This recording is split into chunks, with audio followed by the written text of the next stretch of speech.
اسلام میں سب سے اہم حکم اور سب سے مشکل حکم ہے نماز کی پابندی کرنا۔ نماز پڑھنا مشکل نہیں ہے، نماز کی پابندی کرنا مشکل۔ پوری زندگی انسان اس بات کی کوشش میں لگا رہے کہ نماز کبھی قضا نہیں ہونے دوں گا، تو یہ آسان کام نہیں ہے۔ ہر حکم میں چھٹی ہوتی ہے، آپ آفس جاتے ہیں ہفتے میں 6 دن 1 دن چھٹی کرتے ہیں، درمیان میں اور بھی چھٹیاں آتی ہیں، قائد اعظم ڈے آ گیا، علامہ اقبال ڈے آ گیا، شاہ عبداللطیف بھٹائی کا دن آ گیا، بھٹو کی شہادت کا دن بھی ہو سکتا ہے۔ جتنے سیاستدان دنیا سے جاتے رہیں گے ان کی چھٹیوں کی تعداد بڑھتے بڑھتے 2-4 دن رہ جائیں گے آفس ورک کے لیے۔ تو ہر کام میں چھٹی ہوتی ہے۔ نماز جب سے شروع ہوئی موت تک ایک دن بھی ایسا نہیں ہے جس میں قضا کرنے کا حکم۔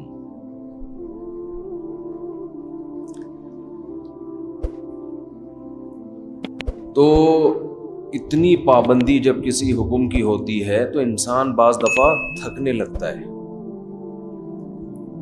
پھر اس میں جماعت کی پابندی کرنا۔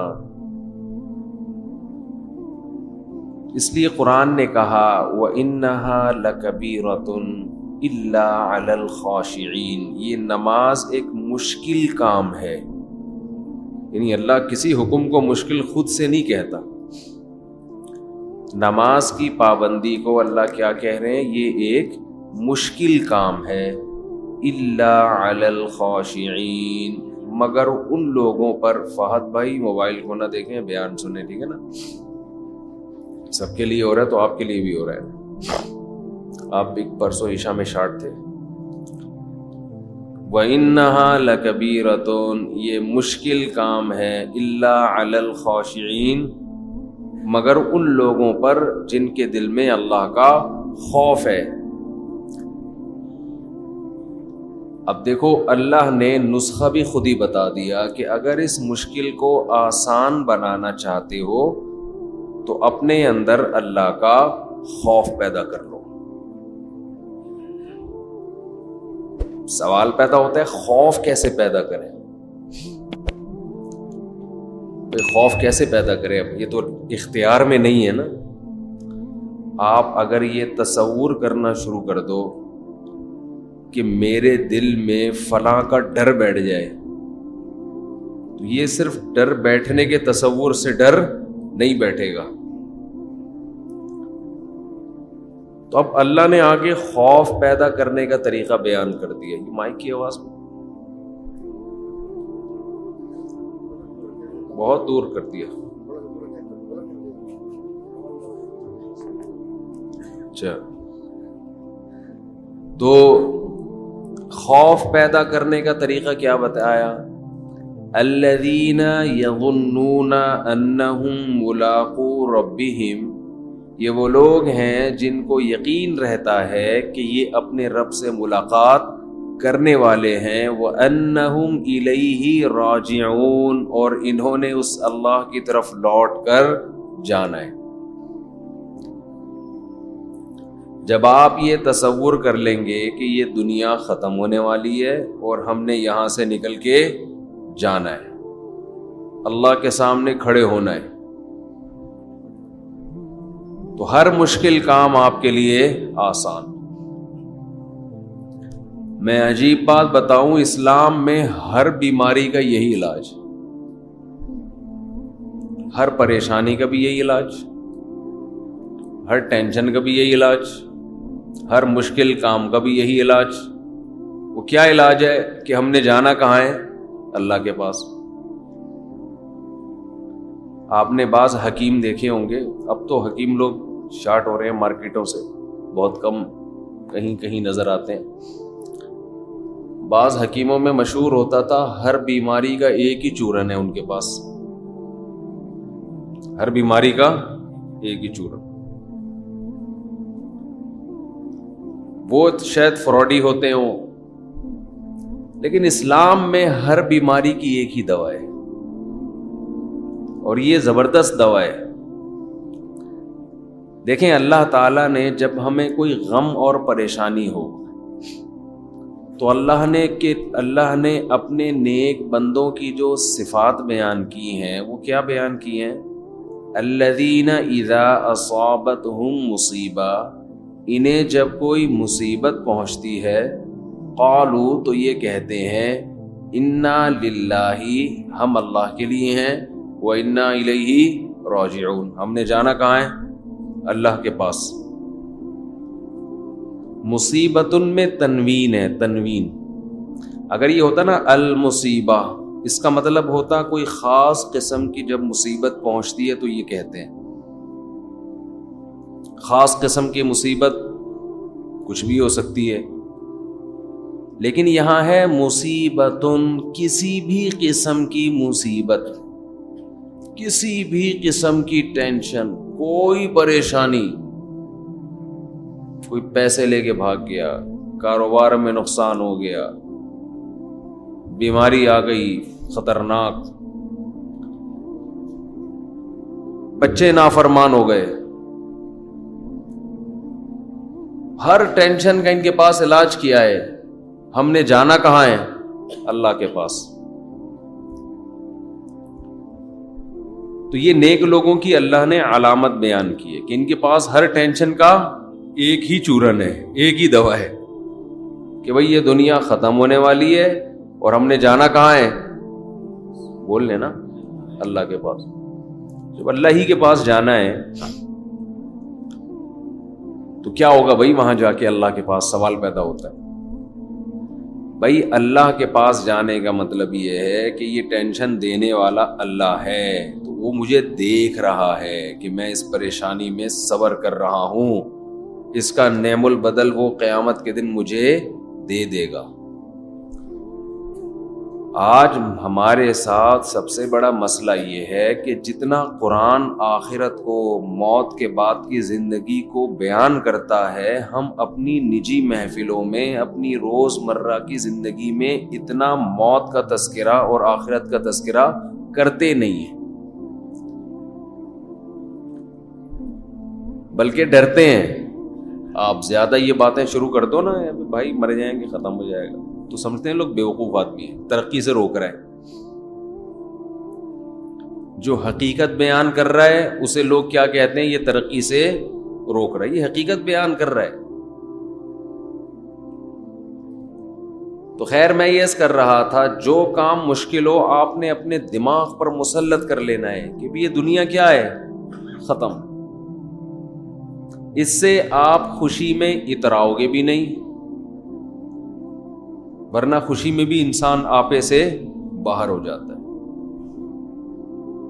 پیسہ آ گیا تو پتہ نہیں اتنا خوش ہو رہا ہے جیسے کیا ہو گیا بھائی، کتنا کیا ہو گیا. وہ طوطا یاد آ رہا ہے، کیا ہوا؟ ایک بولنے والا طوطا کچھ دن پہلے دیکھا، وہ بات بات پہ کہہ رہا تھا کیا ہوا، ایسے اسٹائل سے کہہ رہا تھا کیا ہوا. اس کو زیادہ چھیڑو نا، تنگ کرو طوطے کو، آواز مارتا تھا کیا ہوا.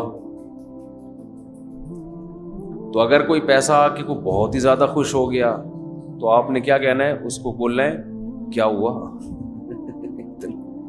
ہمیشہ کے لیے تھوڑی آیا ہے، تھوڑے دن کھائے گا پیے گا ختم، بڈھا ہو جائے گا. ٹائم تھوڑی لگ رہا ہے، کوئی زیادہ ٹائم نہیں ہے بڈھے ہونے میں، خوب سمجھ لو، اور مرنے میں. یہ خوش فہمی میں مبتلا نہ رہیں کہ پتہ نہیں کتنا ٹائم لگے گا. بہت اسپیڈ کے ساتھ، بہت تیزی کے ساتھ، تھوڑے دن رہ گئے ہیں بس انا للہ ہونے میں، کوئی زیادہ ٹائم نہیں ہے. جو جوان ہیں ان کے لیے بھی زیادہ ٹائم نہیں. ابھی ٹائم دیکھو ایسا، اب یوٹیوب پہ لکھ لو نا پرانی فلم کا ہیرو، اور ابھی آج دیکھ لو کیسا لگ رہا ہے. تو ہیرو کا یہ حال ہے تو ہم اور آپ تو ہیرو ہیں بھی نہیں. 1980 کا ہیرو دیکھ لو اب کیسا لگ رہا ہے آج کل. تو جب وہ ایسا لگ رہا ہے تو ہم اور آپ کیسے لگیں گے 15-20 سال کے بعد؟ ہم تو ہیرو ہے بھی نہیں. ایک تو ہم ہیرو جیسے نہیں ہیں، دوسرا ہم صحت کو اتنا مینٹین رکھ بھی نہیں سکتے جتنا وہ لوگ رکھتے ہیں. تو اللہ نے جہاں بھی کوئی مشکل حکم دیا، اللہ نے کیا فرمایا کہ یہ ان لوگوں پر آسان ہے جو دماغ میں یہ بات بٹھا بیٹھے ہیں کہ ہم نے جانا کہاں ہے، اللہ کے پاس۔ تو رمضان میں کچھ کام ایسے ہیں جو نبی صلی اللہ علیہ وسلم نے بہت زیادہ کیے، اور وہ کام بھی جب تک آپ کو یہ یقین نہ ہو کہ میں نے اللہ کے پاس جانا ہے، اس وقت تک وہ کام آسان ہے نہیں۔ ان میں ایک اہم ترین کام نماز کے بعد دیکھو، اسلام میں جن کاموں کا بھی حکم دیا جاتا ہے نا، وہ نماز کے بعد ہیں۔ سب سے پہلے نماز ہے، شروع قرآن یہاں سے ہوتا ہے، یقیمون الصلاۃ ومما رزقناہم ينفقون۔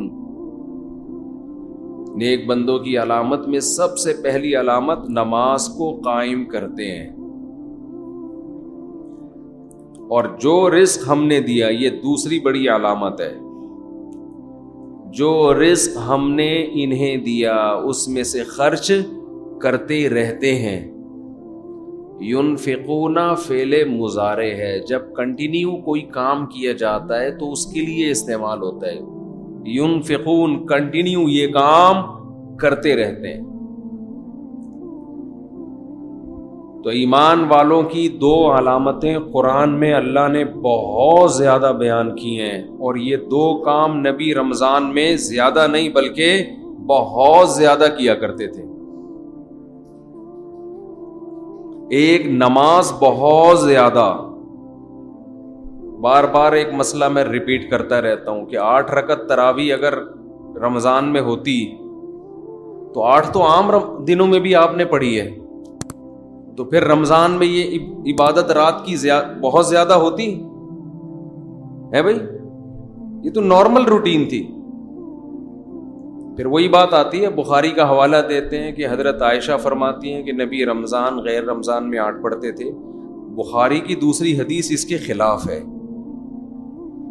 یزید فی رمضان ما لا یزید فی غیرہ، رمضان کے علاوہ مہینوں میں اتنی عبادت نہیں ہوتی تھی جتنی رمضان میں ہوتی تھی۔ اس سے پتہ چلتا ہے رمضان میں یہ عبادت زیادہ۔ بخاری ہی کی دوسری حدیث اس کے اگینسٹ ہے۔ اور اگر آپ کہتے ہیں کہ 8 ہی پڑھنی ہے تو بخاری کی جس حدیث میں 8 کا تذکرہ ہے اس میں تو 4 رکعتیں کر کے ہے، 4 پڑھتے تھے، پھر کتنی پڑھتے تھے؟ 4 پڑھتے تھے۔ کچھ سمجھ میں نہیں آتا۔ مجتہدین کو جب چھوڑیں گے نا، اپنی ریسرچ آئے گی مارکیٹ میں، تو کسی ایک جگہ انسان ٹکتا نہیں ہے، پھر وہ لاتا رہتا ہے اپنی تحقیق۔ تو رمضان میں ایک کام عبادت، جیسے ہم تراویح پڑھتے ہیں تو عام دنوں سے کئی گنا زیادہ نماز کی تعداد ہو جاتی ہے۔ تو نبی نے 4 کام تو کیے لیکن 2 کو بہت زیادہ فوکس کیا ہے۔ ایک نماز کی بہت زیادہ کثرت۔ تو رمضان میں جتنا ٹائم آپ کے پاس رہ گیا ہے، نماز کی مقدار بولو بھائی بڑھا دیں، اور یہ عزم کر لیں پورے سال انشاءاللہ نماز کی پابندی کرنی ہے۔ جرمانہ رکھیں اپنے اوپر۔ جب تک انسان اپنے آپ کو سزا نہیں دیتے نا، انسان کا بچہ بنتا نہیں ہے۔ دنیا میں کوئی بھی نہیں انسان کا بچہ بنتا شرافت سے۔ یہ دور شر اور آفت کا ہے، شرافت کا نہیں ہے۔ خود سزا دے اپنے آپ کو۔ فجر کی نماز جس دن رہ جائے اس دن ناشتہ گول، ناشتہ نہیں کرنا اس دن۔ دوسرا کام جو بہت زیادہ نبی نے رمضان میں کیا ہے، حضرت عائشہ رضی اللہ تعالی عنہا فرماتی ہیں رمضان میں آپ صلی اللہ علیہ وسلم سخاوت کا دریا بن جایا کرتے تھے۔